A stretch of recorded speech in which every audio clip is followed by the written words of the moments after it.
2차 대전이 한창이던 1940년의 일입니다. 영국군 33만 5천 명이 안타깝게도 프랑스 해안 단케르크에서 독일군에게 완전히 포위되어 진퇴양난의 지경이 되었습니다.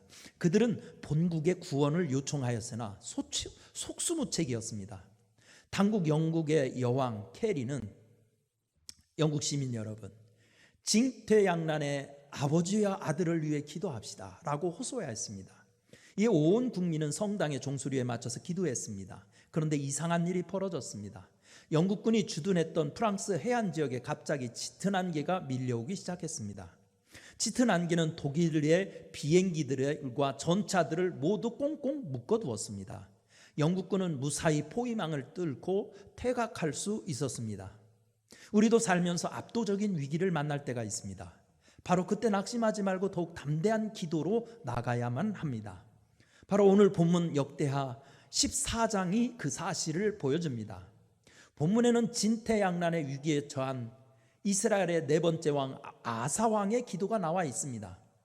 솔로몬의 증손인 아사왕은 즉위하자 종교개혁을 일으켜 하나님의 축복된 왕으로 평안을 누립니다. 그런데 구수 사람 세라가 100만 대군을 이끌고 사막을 건너 이스라엘을 침공하였던 것입니다. 그야말로 남한국 유다의 운명이 풍전등화와 같았습니다. 그러나 아사왕은 하나님께 기도함으로 절대 약세의 전력을 승리로 거두고 위기를 극복합니다. 과연 압도적인 위기를 이겨낸 아사왕의 기도는 무엇이었을까요? 첫째는 기도의 생활화입니다. 기도의 생활화. 4절 같이 읽어보실까요? 시작.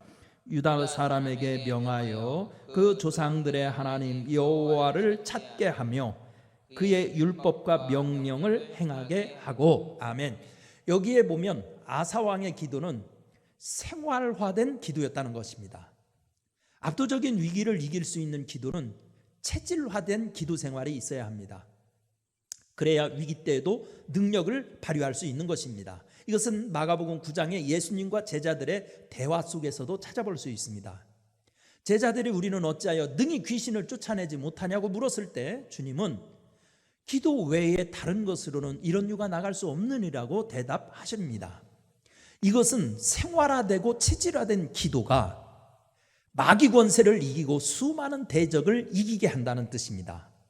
구약의 다니엘이 이것을 잘 보여줍니다. 다니엘서 6장 10절에 다니엘이 이 조서에 어인이 찍힌 것을 알고도 자기 집에 들어가서는 그 방에 예루살렘으로 향하여 열린 창에서 전에 행하던 대로 하루 3번씩 무릎을 꿇고 기도하며 그 하나님께 감사하였더라고 기록되어 있어요. 다니엘의 체질화된 기도 생활이 위기의 순간에 능력을 발휘하게 한 것입니다. 성도들은 기도를 체질화시키지 못하는 이유는 기도를 비상낙하산으로 생각하기 때문입니다.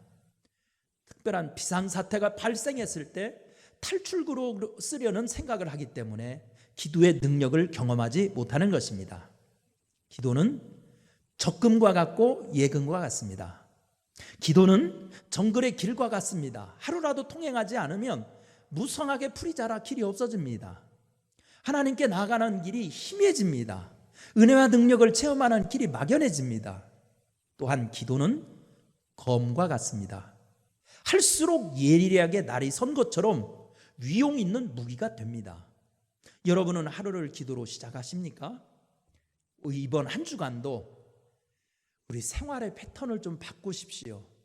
우리 도시 사람들 요즘 맨날 늦게 자고 그리고 늦게 자고 늦게 일어나는 것이 요즘 도시 사람들의 생활 습관 아니겠어요? 근데 은혜를 좀 쌓으려면 조금 일찍 자고 일찍 일어나야 돼요.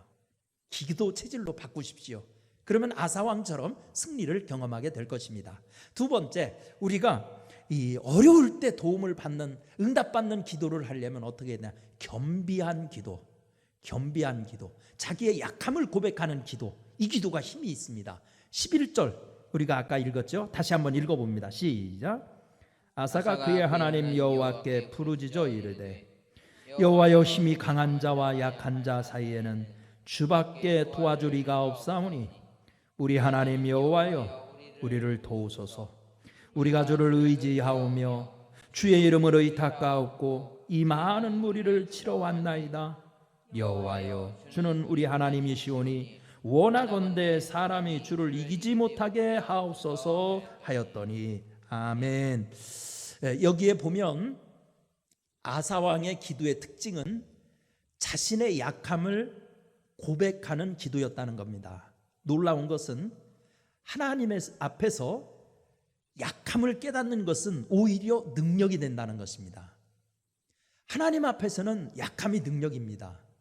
본문 8절을 보면 아사 왕의 군사도 58만 명이나 되었습니다. 그런데 그는 자신이 약한 자라고 고백하면서 오직 주밖에 도와줄 이가 없다고 하나님의 도우심을 구합니다. 이 기도는 아사 왕의 삶의 근거는 오직 하나님이라고 고백하고 있는 것입니다. 우리의 신앙생활을 보면 하나님을 구하기보다 방법을 찾아 헤맬 때가 많습니다. 더 좋은 방법 어디 없나 하고 우리가 헤맬 때가 참 많아요.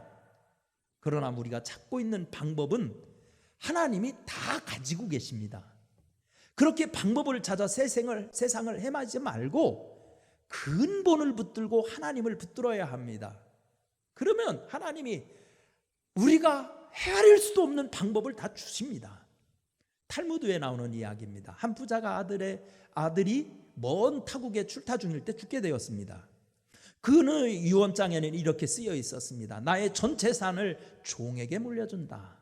그리고 아들에게는 재산 중에서 딱 한 가지만 가질 수 있는 권리를 준다. 이렇게 유언을 썼어요. 집에 돌아온 아들은 이상한 유언장을 들고 랍비에게 찾아갔습니다. 랍비는 아버지의 의중을 읽고 재산 중에서 종을 유산으로 택하라고 가르쳐 주었습니다. 아들은 종을 유산으로 택하여 아버지의 모든 유산을 얻을 수 있었다는 것입니다. 기도가 바로 이런 것입니다. 어려울 때 겸비한 기도. 여러분 누가복음 18장에 나와 있는 세리와 바리새인의 기도도 한번 보세요. 잘났다, 나 신앙생활 잘한다, 나 잘났다 하는 바리새인의 기도 하나님이 물리치시죠. 그러나 성전에 바라보지도 못하고 멀리 서서 나는 죄인이로소이다 했던 이 겸비한 기도는 하나님이 들어주셨다고 그랬어요. 여러분 겸비한 기도, 자신의 연약함을 고백하는 기도야말로 문제 해결할 수 있는 근본적인 실마리입니다. 이번 한 주간 아사왕의 기도를 한번 입에 외워보세요. 저도 기도가 잘 안 나올 때는 이 구절을 그대로 따라서 막 반복해서 외울 때가 있어요. 강한 자와 약한 자 사이에는 주밖에 도와줄 이가 없으니 이렇게 기도하는 거죠. 그래서 여러분 이번 한 주간 우리 여호와 하나님의 권능으로 승리하는 한 주간 되시기를 축원합니다. 기도하겠습니다. 은혜로우신 하나님이여, 우리도 삶의 현장에서 한없이 내가 작아질 때가 많음을 느낍니다. 그러나 안타깝게도 그 알량한 자존심이 나의 약함을 고백하지 못하고 사람들의 그 눈길과 체면 때문에 정직하게 자신을 약함을 열어놓지 못하고 더 많은 위선으로 자기를 가릴 때가 많습니다. 하나님, 우리 심령을 정하게 해 주시어서 약함을 고백하며 강한 자와 약한 자 사이에는 주밖에 도와줄 이가 없다는 이 간절하고 절실한 기도를 하면서 기도 응답을 받게 하여 주시고 승리하게 도와 주옵소서. 예수님의 이름으로 기도드리옵나이다. 아멘.